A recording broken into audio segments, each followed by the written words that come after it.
پاشکەمێکی دیکە جامی جیهانی 2026 دەگاتە وێستگەی کۆتایی کە ململانەکانی پاڵەوانێت تێکەش لە هەر سێ وڵاتی ئەمریکا و کەنەدا و مەکسیک بەڕێوە دەچوون.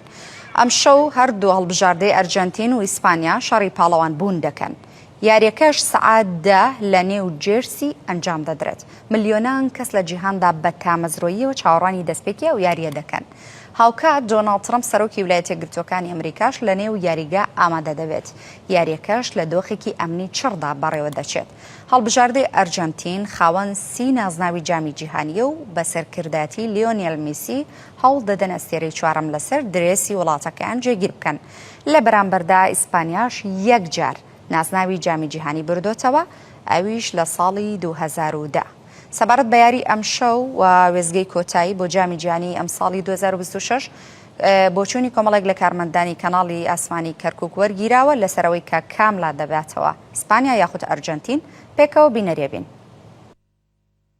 سڵاتانە بێم کاتتان باش. ئەم شەو یاری کۆتایی جامی جیهانی لە نێوان هەردوو هەڵبژاردەی ئیسپانیا و ئەرجەنتین بەڕێواچێت.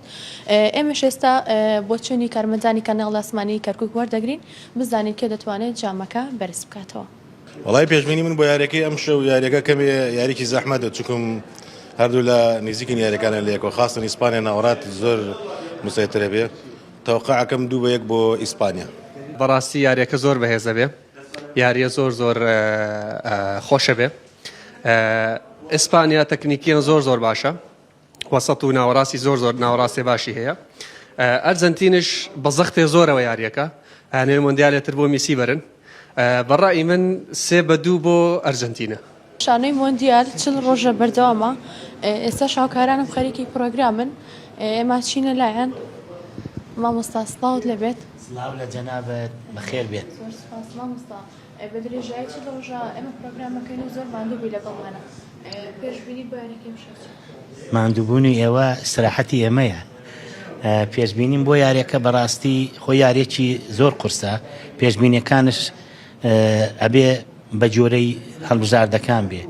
پێم وایە 2-1 بۆ ئەرجەنتین، ئیتر لەوانەیە بچێتە خولەکی زیاد کراو و لەوانەشە وەک هەمان شێوەی سیناریۆی یاریەکان تر 2-1 ئەرجەنتین لە دەقیقە 80 بە 2 گۆڵەکان بکە.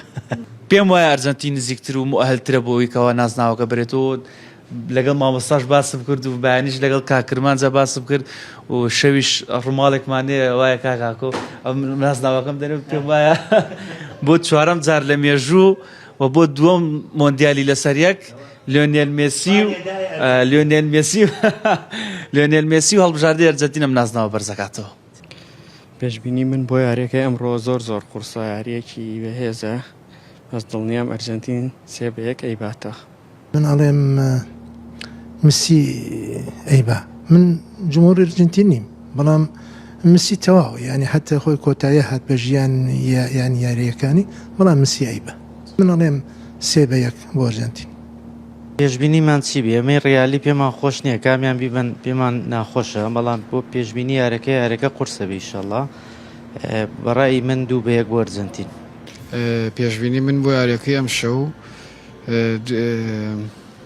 3-2 بۆ ئەرجەنتین.